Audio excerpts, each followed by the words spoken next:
Oke, salam dan salam sejahtera, dan saya nak menjawab ya kenyataan yang dikeluarkan melalui ceramah oleh Datuk Idris Ahmad ya, yang mana bekas Menteri Agama juga.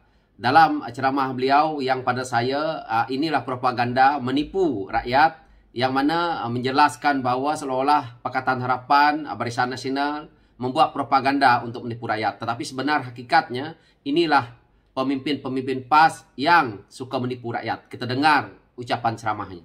Tuan-tuan yang saya hormati sekalian, Pakatan Harapan hari ini hanyalah ada kuasa saja. Pengaruh mereka tidak ada. Sebab itu apabila mereka pengaruh tidak ada, sokongan tidak ada, maka mereka akan gunakan kuasa semaksimum mungkin untuk menekan menekan Perikatan Nasional. Mereka akan gunakan apa saja untuk melemahkan sokongan terhadap Perikatan Nasional. Mereka boleh buat, mereka boleh gunakan media, mereka boleh gunakan macam-macam, tetapi silap mereka. Sebab mereka berpolitik hari ini bukan politik zaman televisyen hitam putih. Betul tak?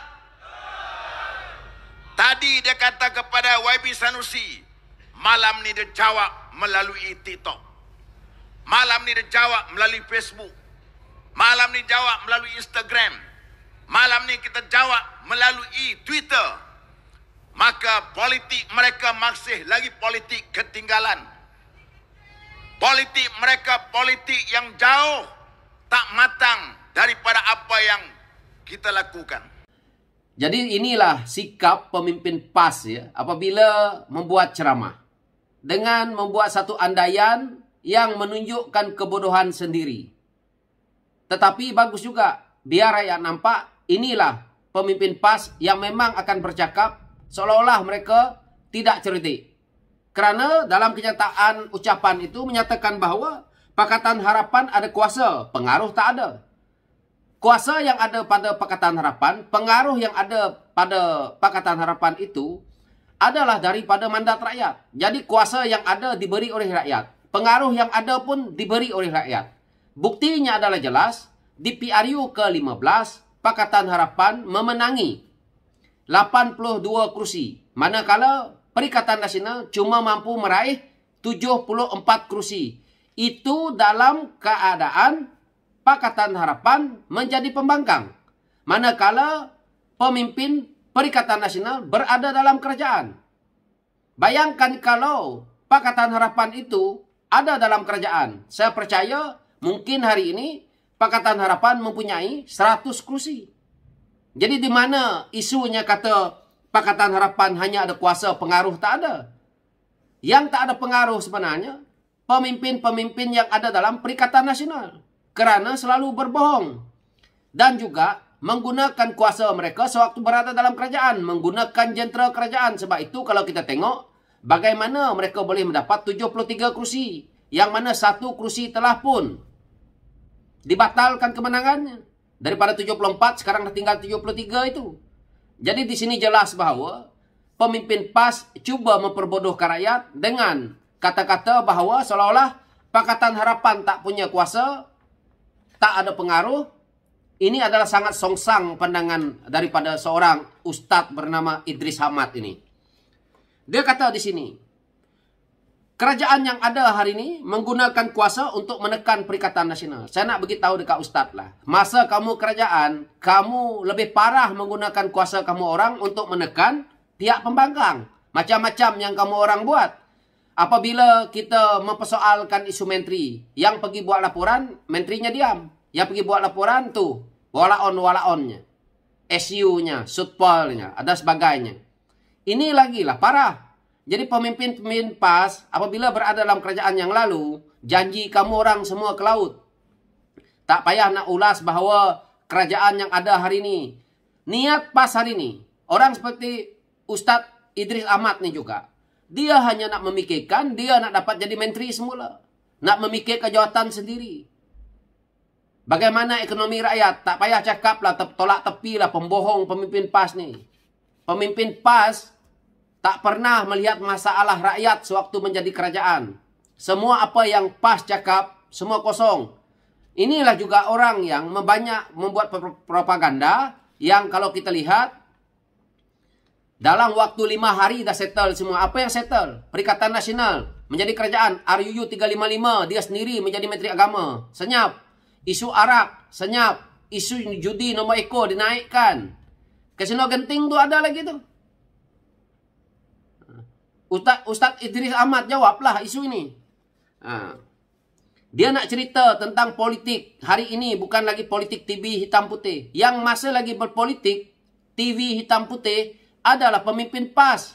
Masih lagi bermain dengan sentimen kaum dan agama. Pemimpin PAS tak tahu hujah. Nak berhujah tentang isu ekonomi. Isu kita ni dalam negara ni bagaimana. Apa matlamat PAS. Tak ada. Isu yang dimainkan oleh pemimpin PAS hanya bercorak kepada isu 3R. Tidak mampu nak PAS nak memberi hujah yang lebih baik daripada itu. Jadi tak payah nak cerita tentang hari ini. Jawab melalui media dan TikTok dan sebagainya yang dia cakap. PAS tak malu ke? Saya nak beritahu kat pemimpin PAS. TikTok tu bukan negara. Saya ini dah masuk kepada isu 3R ya. Ingat, TikTok tu Amerika punya. TikTok China punya. FB ni punya. Amerika punya. YouTube pun sama. Semua media sosial ni tak ada Malaysia punya. Patutnya PAS malu cakap. PAS hari ni patutnya buat harakah tu baik-baik. Itu media PAS. Itu pun menumpang dekat media sosial. Media-media elektronik yang bukan buatan yang PAS nak mainkan isu. Negara komunis, negara Zionis, negara apa semua. PAS cermin muka sendiri. Jadi itu jawapan saya kepada pemimpin PAS ini.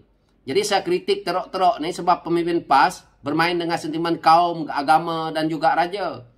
Ni isu Sanusi ni yang nak dijawab tu. Kalau Datuk Seri Sanusi tu tak menghina kenyataan yang melibatkan istana, melibatkan Raja Selangor, Sultan Selangor, dia tidak menjadi isu. Jadi kenapa Ustaz ni nak berbohong?